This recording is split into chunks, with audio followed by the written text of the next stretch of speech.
शिर्डी नगर परिषद सार्वत्रिक निवडणूक 2025-26 साठी मोठी चुरशीची ठरली असून या लोकशाहीच्या उत्सवात जनतेनं आपल्या मतदानातून आपला अपेक्षित लोकप्रतिनिधीची निवड केली आहे। यात शिर्डी नगर पंचायत असल्यापासून सध्याचा प्रभाग 7 मध्ये भाजपाच्या उमेदवारांचे वर्चस्व कायम राहिले होते।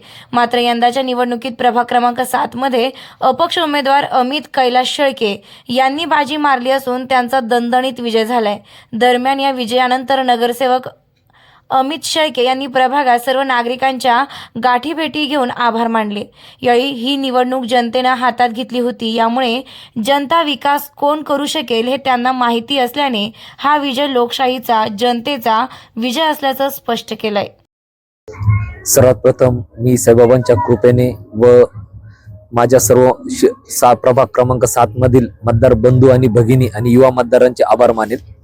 साईबाबांच्या कृपेने आज जे मला यश मिळालेलं आहे ते मी संपूर्णपणे श्री साईबाबांच्या चरणी आणि माझ्या मतदार राजाच्या चरणी अर्पण करीत आहे।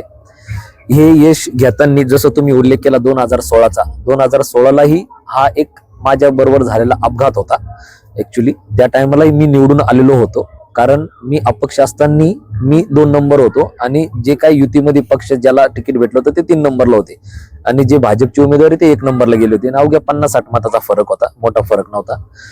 जर मताचं जर कॅल्क्युलेशन जर केलं तर आम्ही 150 मतांनी त्यावेळेस पण निवडून आलेलो आहे आणि आज पण तेच परत फेस करायची पाळी आली। पॅनलनी परत तेच काहीतरी चुकीचे निर्णय घेतला, पण यावेळेस जनतेने संपूर्ण हातात घेतलेलं होतं इलेक्शन। कुठल्याही गोष्टीला जनता बळी पडली नाही, कोणालाही बळी पडली नाही। अनेक जणांनी अनेक काही ना काही आमिष दाखवायचा प्रयत्न केला की जे मन त्यांचं व्यक्त करायचं होतं ते त्यांना त्या व्यासपीठावर नव्हतं शक्य, म्हणून त्यांनी मतारूपात केलं आणि मतारूपात त्यांनी एकच दाखवले की अमित हा असा उमेदवार आहे किंवा असा आपला नगरसेवक होऊ शकतो जो संयमी, विचारपूर्वक आणि विकासाचा मान्य करणारा आहे आणि कुठल्याही जाती धर्माला कुठल्याही गोष्टीला बळी न पाडणारा आणि विकासाला देव मानणारा आहे। त्यामुळे लोकांनी यावेळेस मला निवडून दिलं आणि त्याबद्दल मी माझ्या जनतेचे, माझ्या प्रभाग क्रमांक 7 मधील सर्व नागरिकांचे मी आभार मानतो। आणि जसं तुम्ही म्हणले की आता तुम्ही आभार मानतायत, तर आता सुमारे जवळपास 10 वाजलेले आहेत आणि अजून कदाचित 12 वाजेपर्यंत चालेल हा प्रोग्राम। परंतु जिथं जिथं बोलवलेलं आहे, जिथं जिथं जायचं आहे तिथं तिथं जाणारच, मतदारांचे आभार मानणारच आणि ज्या मतदारांमुळे मी आज सभागृहात गेलोय त्या सभागृहामध्ये जाऊन त्या मतदारांना कशा पद्धतीने न्याय देता येईल आणि त्यांचे प्रश्न कशा पद्धतीने सोडवतील तो मी 100% प्रयत्न करेन। नाही, सर्वात प्रथम मी तुम्हाला तेच बोललो की 2016 हा ऍक्सिडेंट होता, हा हरलेलो नाही मी, मी त्याच म्हणू पण शकत नाही। ठीक आहे, तो कागदोपत्री मी हरलेलो असेल, परंतु जनतेच्या मनातून मी हरलेलो नव्हतो, त्याचं तुम्हाला प्रत्यय आज आलंय। आज परत मी अपक्ष आहे आणि परत मी जिंकलेलो आहे आणि आजचं जे इलेक्शन आहे ते थोडं मागच्या इलेक्शन पेक्षा वेगळं अशा कारणाने आहे की ह्या वेळेस माननीय अजितदादा पवार साहेब आणि माननीय आशुतोष दादा काळे साहेब हे दोघंही माझ्या बरोबर होते।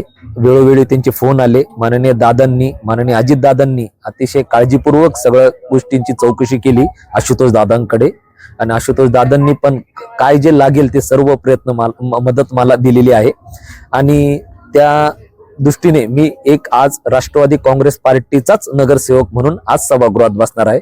त्यामुळे माझ्याकडून काम नाही होणार असा काही विशेष नाही आणि मला नाही म्हणणं म्हणजे कोणाला शक्य पण नाही, त्यामुळं माझ्याकडून काम होणारच, त्याच्यामुळे तिची काय काळजी करायची नाही।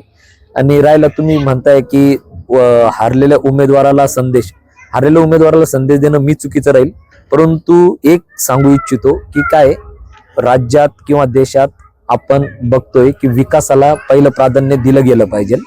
आपण पंथ, जात, कोण कुठं कोण कसा हा माझा तो त्याचा असं म्हणून राजकारण चालत नाही। संयम पाहिजे राजकारणात, लोकांची नाळ आपली जुळली पाहिजे आणि ते जर जुळली तरच तुम्ही त्यांच्यापर्यंत जाऊ शकता, त्यांच्या प्रश्नावर काहीतरी त्यांना वाचा फोडू शकता। तर ह्या गोष्टी केल्या पाहिजे, परंतु मी काय कोणाला सल्ला देऊ शकत नाही। मी फक्त शुभेच्छा देईल, बाकी काही नाही। भावी वाटचालीस त्यांनाही शुभेच्छा देईल आणि माझ्या बरोबर जे माझे मतदार होते आहे, राहणार मतदार म्हणजे संपूर्ण प्रभागातील मतदार आणि शिर्डी शहरातील नागरिक, अनेक नागरिक माझ्यासाठी होते, तर सर्वांसाठी मला काय करता येईल मी ते 100% करेल। आगे बढ़ो, हम तुम्हारे साथ हैं।